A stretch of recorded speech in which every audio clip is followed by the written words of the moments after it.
এক মোল N2 এবং এক মোল N কি একই পরিমাণ নির্দেশ করে? যুক্তি দাও। তো এটি নির্দেশ করে না, দুটো আলাদা। তো যুক্তি কিভাবে? আমরা প্রথমত এক মোল N2 এর জন্য আমরা দেখে নেব। তো N2 এর আণবিক ভর হয়ে থাকে,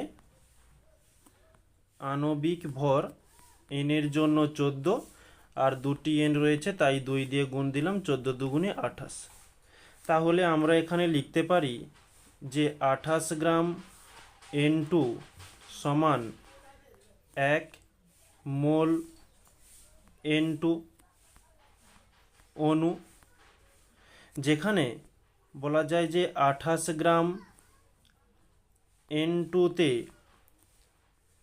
6.022 ইন্টু 10⁻23 সংখ্যক N2 আছে। আচ্ছা, এটা N2 আছে বলতে N2 অণু আছে। তাহলে ঠিক এই 28 গ্রাম N2-তে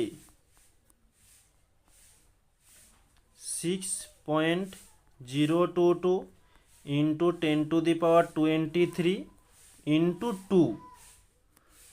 ইন্টু 2 কেন দিলাম, যে পাশে লিখে দিচ্ছি N2 এর মধ্যে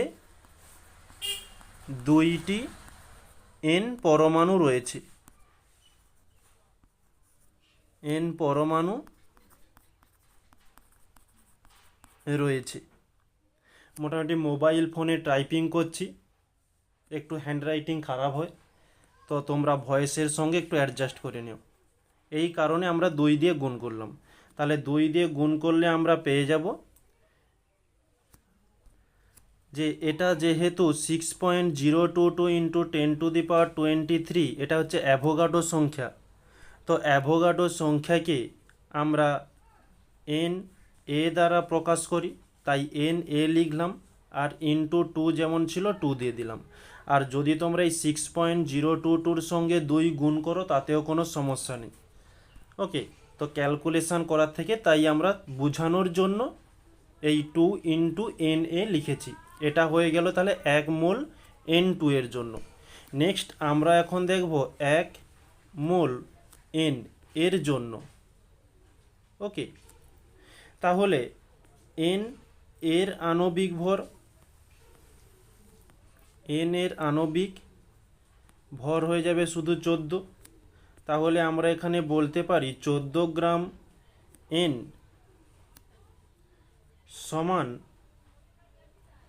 1 মোল N অণু। আর এখানেই আমরা বলা যায় যে 6.022, বা আমরা একটু নেক্সট স্টেপে করে দিচ্ছি যে 14 গ্রাম N সমান 6.022 ইন্টু 10⁻23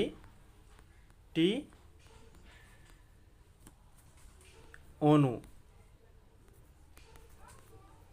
রয়েছে। ওকে, তাহলে আমরা এখানে লিখতে পারি যে 6.022 ইন্টু 10⁻23 মানে এন এটি অণু রয়েছে 14 গ্রাম N এর মধ্যে, আর 14 গ্রাম N সমান 1 মোল N। আর সেখানে আমরা নির্ণয় করেছিলাম যে 28 গ্রাম N2 এর মধ্যে 2Na সংখ্যক অণু থাকে। আচ্ছা, এত সংখ্যক N অণু থাকে। তাহলে আমরা দেখতে পাচ্ছি 1 মোল N2 এর মধ্যে 2Na অণু থাকে। আর এখানে আমরা দেখছি 1 মোল N এর মধ্যে শুধু Na, সেখানে ছিল 2Na, এখানে হয়েছে Na। তাহলে আমরা অলরেডি দেখতে পাচ্ছি দুটোতে আলাদা আলাদা মান বের হচ্ছে, তাহলে আমরা বলতে পারি দুটো একই নয়। ওকে, তাহলে আমরা লিখে দিতে পারি যে অতএব এক মোল N2 not equal 1 mole N। ওকে, এই হয়ে গেল আমাদের অ্যান্সার।